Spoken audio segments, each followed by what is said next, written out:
Friends, I want to start this tech review off a little bit differently with a question. Do you have that annoying friend, relative, person in your life? Well, as of late, every resident of the state of the California Republic has that annoying thing in their life, and it's called El Nino. Here we are, finally, with a car we have been looking forward to drive for an incredibly long time, and it has pissed down rain on us all day.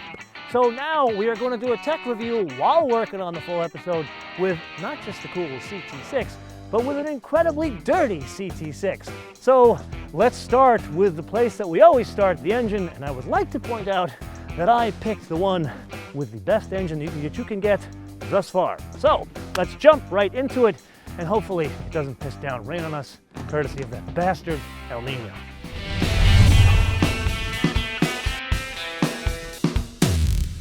Okay, so a hint advice here before we get started. This is not the only engine on offer. It's just like the biggest, baddest engine in the Cadillac lineup, at least currently, because one of the worst kept secrets out there is there's going to be a V8 in this thing, but we'll come to that when they show it to us.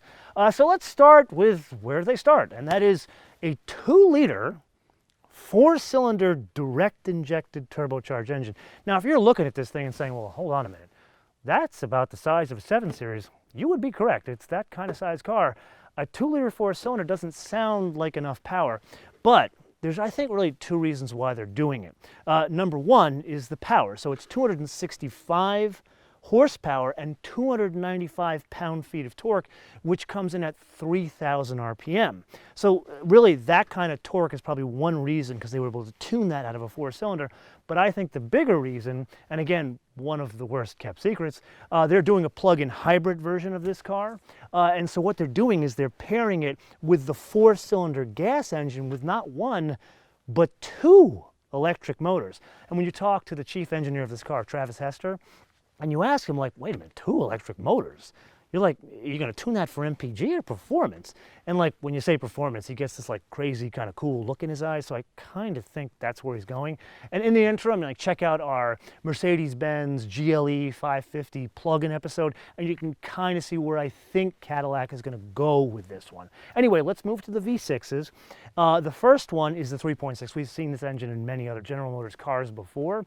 That one is the 335 horsepower 3.6 V6, but it puts out, get this, 284 pound-feet of torque. Actually, yes, less than the 4-cylinder. Comes in at 5,300 RPM. That's kind of a very high engine speed for the torque, so let's put that one off to the side. Let's get to this one. This one is a 3-liter, so it's actually a smaller engine. Think about it, smaller engine. And there's a reason, again, why I think they're doing this here. And we've talked about this in the Ferrari episode, where there are different types of tax schemes around the world. There's in the US here, there's a gas guzzler tax. In parts of Europe, there's a CO2 tax, so emissions out the tailpipe. And then also in parts of Europe and Asia, there's a displacement tax. So this is technically like a 2.99 something to skate the displacement tax. But it does do 404 horsepower. Actually, that number came out of SAE 3 days ago. And the torque is 400, which comes in at 2,500 RPM.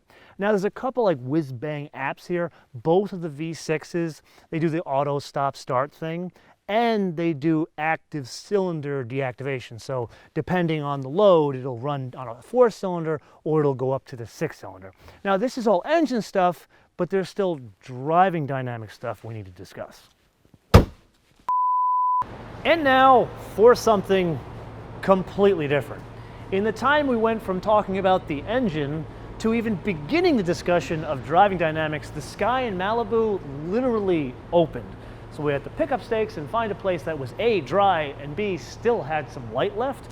So here we are, parking garage. Driving dynamics. So there are really 3 things that go on here. There's the suspension, there's the construction method, and then there's something going on here. Now, let's start with the suspension. So in the front, it's a short, long arm setup. We've seen this in fancy sports cars and other fancy luxury cars. But what's different here is the actual arm itself is shorter, and the logic is to deal with undulations in the pavement, broken pavement, that kind of stuff, basically anything that disturbs the plane of motion. Now, we spend some time in the full first drive review episode dealing with this. Then there's the second thing, and that is the construction method. And in the full first drive review episode, I actually have the chief engineer of this car, Travis Hester. I have him come on and talk about the construction methods of the car. Now, not to give away too much here, put aside everything we've talked about thus far, the big deal here is the construction method. And one of the things he's going to point out is a piece behind here.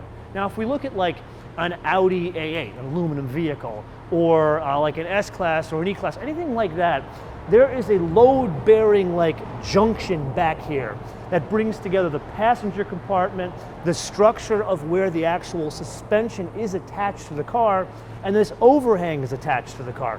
So there is a lot going on here that brings a lot of, I want to say, strength to the vehicle, or it could be lack of strength. So this in other cars can be up to like 20 parts. Here, what Travis and the guys have done is they've reduced that to one casting. So 20 parts to one part. And the logic is the overall vehicle itself is 20% less parts. And this brings us to the weight of the vehicle. So this is a Cadillac CT6, right? Not a CTS. It's about the size of like a 7 Series if you see here. So you'd think it's very heavy. Actually, it's 3,657 pounds. So that is, to give you an idea, less than a 5 Series and E-Class, but put aside competition for a minute. Think about the CTS, which is a smaller Cadillac. That actually weighs more than this bigger Cadillac. Now let's put that all aside and let's focus here.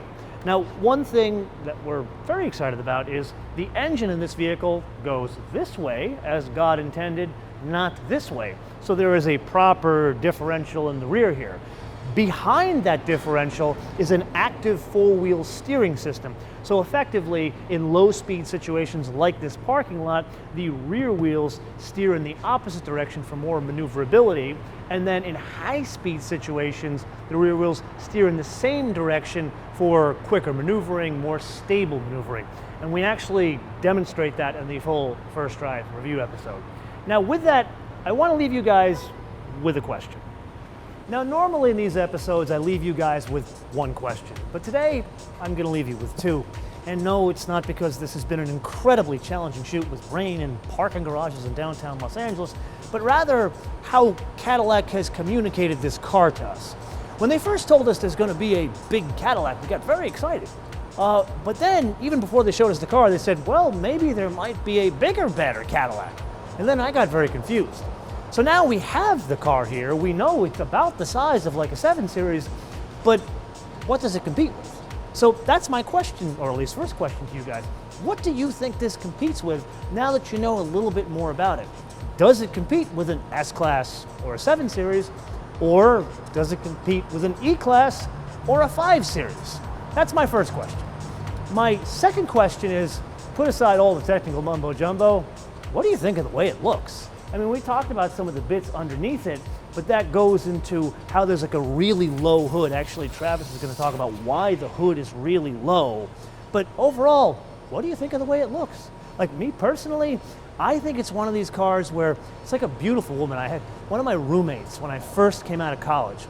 He's a male model, annoys the crap out of me. He still is, as a matter of fact. And he had this stunning girlfriend from Spain. And when you looked at her, you're like, when you first met her, like, oh, she's pretty. But the more you looked at her, the hotter she was. And that's kind of this car to me, but I am only one man. So let me know what you think. And you know what? For good measure, let me know what region of the world you live in and what car you currently drive. Let me know in the comments below or via our social media, MotoManTV all in word, MotoManTV all in word, Facebook, Twitter, and Instagram. And with that, I want to leave you with two things.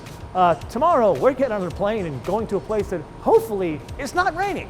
And number two, make sure you download our fancy new mobile application, which I had a hand in designing and which was approved by Bob Boniface, who is the design director of Cadillac that had a hand in this car. You can get it for free from the Apple iTunes Store or Google Play. And until we find a place that is A, drier, and B, hopefully much warmer, bis später.